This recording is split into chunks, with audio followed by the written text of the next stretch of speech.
Buenas, en este video vamos a hablar de las fuentes ideales o fuentes independientes. Ya hablamos de los tres elementos pasivos. Se conocen como pasivos aquellos elementos los cuales disipan energía o almacenan la energía. Y vamos a hablar de estos elementos activos. Los elementos activos son aquellos los cuales entregan energía. Las fuentes ideales o fuentes independientes son aquellas que producen movimiento de cargas. Entonces, en un aparato, para producir movimiento de cargas en un aparato eléctrico es necesario transformar otras formas de energía en electromagnética. Eso se representa por una puerta que mantiene un voltaje entre sus terminales constante o variable con el tiempo, que es independiente de la corriente a través de ella y por lo tanto de la red que se conecta entre sus terminales. Así se llama entonces a la fuente ideal de voltaje. Esta es una fuente ideal de voltaje y según lo que dice, es independiente de la corriente que se le exija.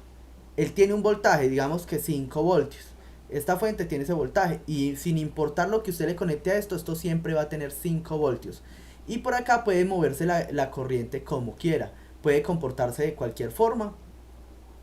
Simplemente, y por eso se llama independiente. Porque la corriente puede tomar cualquier valor.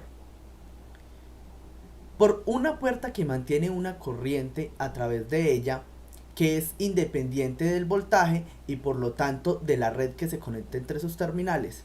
Es muy importante tener en cuenta que esta, la otra puerta de la que vamos a hablar mantiene una corriente que puede ser constante o que puede ser variable con el tiempo y que es independiente del voltaje. A esa nueva puerta se le conoce como fuente ideal de corriente. ¿Por qué? Porque ella puede entregar la corriente que quiera. Si ella dice 5 amperios, entonces va a entregar siempre 5 amperios. Y el voltaje que va a tener este elemento acá va a ser definido por toda la red que nosotros le conectemos acá. Siguiente. Y ella puede tener cualquier voltaje, por grande o pequeño que sea, puede tener cualquier voltaje y esta corriente no se va a ver afectada. Por eso se denomina una fuente ideal de corriente. Y por eso es independiente. Nótese que tanto la corriente a través de una fuente ideal de voltaje como el voltaje en terminales de una fuente ideal de corriente dependen únicamente de la red. Entonces, hay que notar que el voltaje que nosotros tenemos de una fuente de corriente depende únicamente de la red. Y igual acá, la corriente que nosotros tengamos de una fuente de voltaje depende única y exclusivamente de la red que le conectemos. Por tal razón, entonces, no existe relación entre el voltaje y la corriente para ellas en donde toman el nombre de fuentes independientes. Entonces no hay una relación normal y aparte de todo pueden liberar energía sin límite. Bueno, si se cumple esto de acá, se cumple esto segundo. Pueden entregar cualquier nivel de energía, por eso son ideales.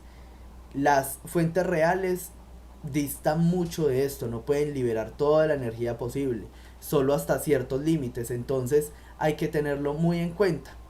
Y estas son los dos elementos activos que queríamos hablar, de las fuentes de voltaje y de las fuentes de corriente. En el siguiente video vamos a hablar de las fuentes dependientes. Estas son fuentes independientes. En el siguiente hablamos de las fuentes dependientes y así abarcamos todos los elementos con los que vamos a trabajar en este curso de circuitos. Hasta luego.